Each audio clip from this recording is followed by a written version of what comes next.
Hey, what's going on, people? It's Guns for Hire from NextGenTactics, and if you haven't been following this game, you might want to start following it now, and that's Fear 3.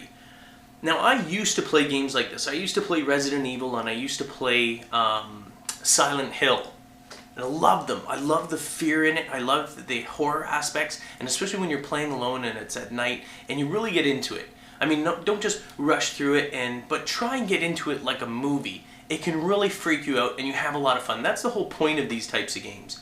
And I'm going to give you a link to a video that sort of discusses the music and visual aspects that they've added into Fear 3.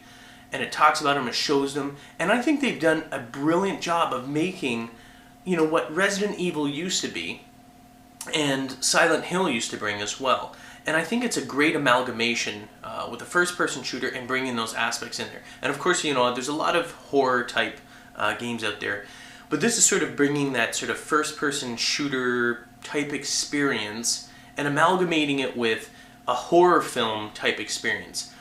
And I think they've done a brilliant job. Just from the cutscenes I've seen alone in this related video, it truly would bring you in the sense of like fear. And the music and everything sort of coinciding with the actual visuals, and especially if you follow it. I mean, you've got to play this game. The best way to experience it really is to sit down and dedicate like 2 to 3 hours to play.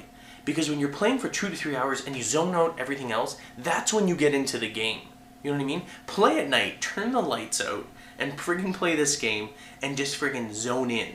I guarantee you you're going to friggin' like it. I definitely would love to try this. And what I would really like to do is that it's actually also co-op. They have this, what is it, divergent co-op mode. So, you know, fans of the Fear games, Fear 1 and Fear 2, will probably love this. I think this is an amazing aspect of it. If you're playing with a buddy, but you got to make sure you don't play with some guy that's, you know, game like, oh, whatever, game's alright, let's just go here, and it's not really getting into it. You want to make sure you play with someone who's equally excited to play this as well. So this online co-op, I believe it's online, yes, anyway, the co-op, the divergent co-op mode, basically, you're brothers. You're the one, you know, the main point man, and then you've got your evil brother who has crazy kinetic, is it kinetic powers? Anyway, yes, it's kinetic powers. I'm just wondering if I'm using the right terminology here. I'm like psychokinetic, more. Anyway, he's got powers. But the thing is that if one of you dies, the other dies as well. You're dependent on each other. It's like you're linked.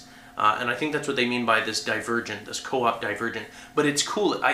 I would love to have played a game like Silent Hill where it was co-op. And the nice thing is it's first person. So I find first person experiences to sort of put me in there a little bit more. It's like you're in the eyes of the actual person rather than doing a third person, which is what you see with Silent Hill type games.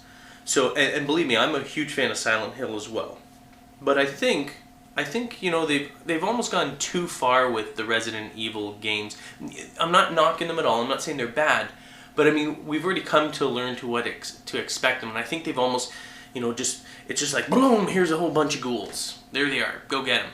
Whereas this game, Fear 3, if you look at it, it's like there's nothing around and all of a sudden something sprints across your screen and you're like, what the hell? And then you hear it scraping or something behind you. And especially if you have surround, these sort of games freak you out. And you want that experience. And I think Fear 3 is going to bring it. So if you haven't seen it, click on the link in the description, take a look at Fear 3.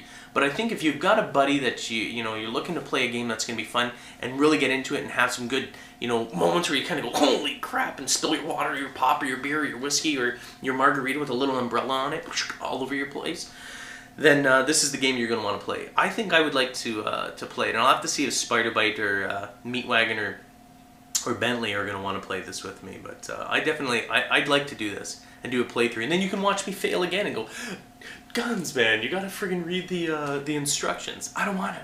I want to fail and have some ghouls gnaw on my face. And you can hear me freak out, because if it's recorded live, I guarantee you, when I get into these games, I usually always try and friggin' zone in. So you're gonna hear me scream like a little girl. What could be more entertaining than to see myself scream like a little, ah, oh my god, you know what I mean? Anyway, check it out. Take a look at the trailer. I'm curious to know if you're going to be following this, if this is something that you're going to get. I think it looks actually interesting, and I definitely think I might give it a shot. Anyway, I'm Guns for Hire. Those are just my opinions. Peace. Thousands of movies and TV shows stream directly from your PS3, Xbox 360, Wii, or PC computer. Click on the link in the description of the video for your free 1-month trial membership, courtesy of NextGenTactics.